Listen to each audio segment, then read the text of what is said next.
Meus amigos, Apocalipse 13 diz que o fim se aproxima.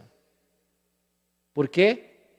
Porque o mundo caminha por uma direção onde será necessário uma governança mundial. Os países estão em crise política. Não é só o Brasil que está assim. Os países estão em crise. Olha para o próprio Estados Unidos. Você tem na liderança da nação uma pessoa que não consegue toda a influência que precisava do cargo. Os países estão em crise. E haverá um clamor mundial por uma governança mundial. Por um líder que nos diga em que direção caminhar. E quando este clamor for geral, a resposta que virá a esse clamor será: quem melhor do que um poder que já dominou 12 séculos da moderna história? Quem melhor do que um poder que é o representante do próprio Deus aqui na terra? Quem pode responder nossas aspirações, senão esse sistema que já tem influência mundial? E vai ser assim que os Estados Unidos levará todos os habitantes da terra a adorarem a primeira besta, o papado. E todas as igrejas vão se unir. Ellen G. White, no livro Grande Conflito, página 440, declara que mediante 2 grandes erros, as religiões mundiais se unirão. A crença que o domingo é o dia santo e a crença que a alma é imortal. Então não pense você que as igrejas perderão suas características. Não. Cada igreja vai continuar do mesmo jeito que é. Os pentecostais, os neopentecostais, os católicos, os batistas, os luteranos, os presbiterianos, todo mundo continua como é. Só que agora nós vamos nos unir em torno daquilo que temos em comum. E o que nós temos em comum? Nós acreditamos que o domingo é o dia santo e acreditamos que a alma é imortal. Então vamos nos unir. O ecumenismo é profético. Ele vai acontecer. E quando esse grande movimento se unir em torno dessas duas pseudo-doutrinas, do outro lado vai estar o remanescente, que vimos hoje pela manhã, dizendo o quê? Nós temos que reverenciar a lei de Deus, adorar aquele que nos criou, no dia que Ele criou para ser adorado, que é o sábado. Nós teremos uma nota dissonante nesse movimento ecumênico mundial. E quando esse movimento ecumênico chegar ao seu ápice, o que vai acontecer? Cristo voltará.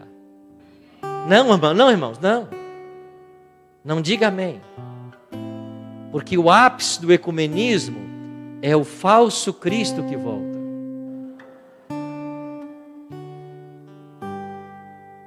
O apóstolo Paulo falou sobre isso na sua carta aos Tessalonicenses. Ellen G. White falou disso no Grande Conflito. Satanás fará parecer que o Cristo veio.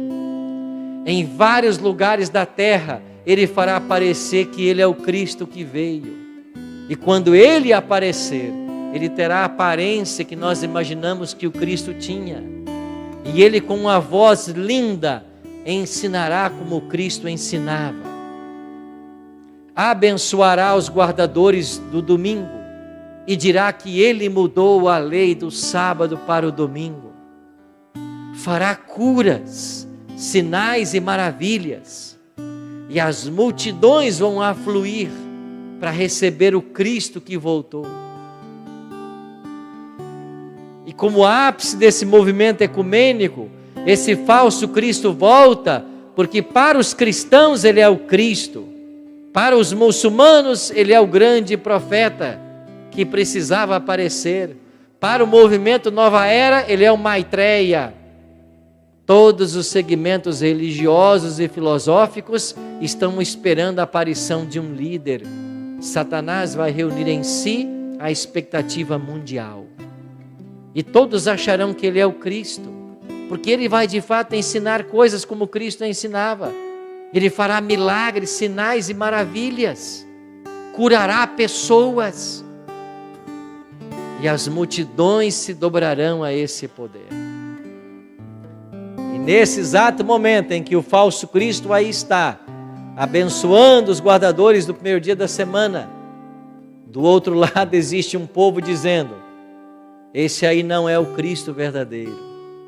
O que ele está ensinando não está correto. A lei de Deus está em vigência. E este pequeno grupo, chamado de remanescente, em Apocalipse 12, 17, ungido agora pela chuva serôdia, irá pregar as 3 últimas mensagens que o mundo precisa ouvir. E então a humanidade vai ouvir os 2 lados. E a humanidade terá que fazer a sua escolha. E quando o último ser humano ouvir do Evangelho eterno e fizer a sua escolha, Jesus dirá do santuário celestial: feito está. E ele deixará o santuário celestial. E quando Cristo deixar o santuário celestial, diz Apocalipse 15, 8, que o santuário se encheu de fumaça, procedente da glória de Deus e do seu trono. E ninguém podia permanecer no santuário enquanto não se cumprissem as 7 pragas. Quando Jesus deixar o santuário, lá fora tem 7 anjos. Ele vai encher a taça dos 7 anjos e vai ordenar assim: agora ide e derramai pela terra as 7 taças. Sai o primeiro anjo, Apocalipse 16, 2, e derrama a sua taça sobre os portadores da marca da besta e adoradores da sua imagem. E sobre eles virão úlceras malignas e perniciosas. E quando as pragas começarem a cair, o falso Cristo, que estava pregando e unindo as nações, as multidões se juntarão a ele e dirão: o que está acontecendo? O Senhor não voltou? E por que as pragas estão caindo? E sabe qual será o argumento que ele vai usar? As pragas estão caindo porque nem todos se uniram ao nosso movimento. Existe um pequeno grupo que não aceitou a união. Se eles forem exterminados, as pragas cessarão. E agora a humanidade se voltará contra os guardadores dos mandamentos de Deus. Aí virá o decreto de morte. No meio das pragas, o decreto sairá.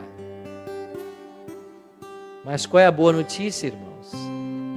Que o decreto de morte não matará nenhum salvo. Porque quando começarem a cair as pragas, o caso de todo ser humano já foi decidido.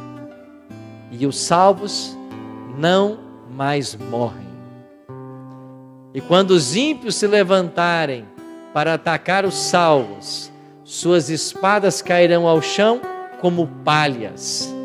Os anjos de Deus, às vezes disfarçados de guerreiros humanos, se interporão entre nós e os ímpios e nos guardarão de qualquer dano. E nesse tempo de prova que os salvos passarão, alguns versos devem estar em nossa mente, tais como: 1000 caiam ao teu lado, 10.000 à tua direita, e tu não serás atingido. Somente com os teus olhos orarás e contemplarás a libertação do Senhor. Quando passares pelas águas, eu serei contigo. Quando passares pelo fogo, a chama não arderá em ti. Eleva os meus olhos para o monte. De onde me virá o socorro? O meu socorro vem do Senhor, que fez os céus e a terra. Deus é o nosso refúgio e fortaleza, socorro bem presente na angústia.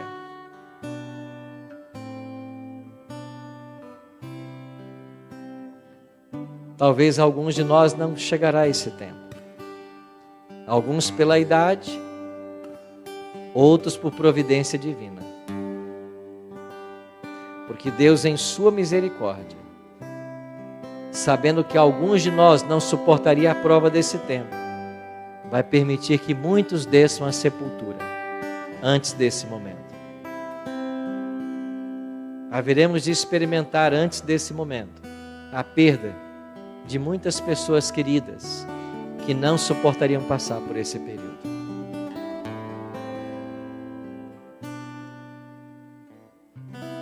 E não adianta esperar chegar o dia para começar a tomar decisões. Cada dia é dia de decisões. E se eu não me preparar hoje para esses acontecimentos, quando eles chegarem, será tarde demais. Estamos vivendo nos últimos gramas da ampulheta divina do tempo.